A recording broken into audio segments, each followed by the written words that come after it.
The blue sea dragon is a tiny sea slug that looks like it belongs in a fantasy world. Measuring just a few inches long, it floats on the surface of warm ocean waters, showing off its striking blue and silver body.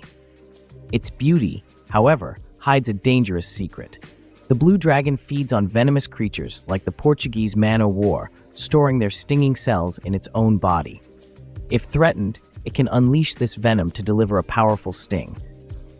This combination of dazzling looks and dangerous defenses makes the blue dragon one of the ocean's most extraordinary creatures. See more about weird animals in the full video on my channel.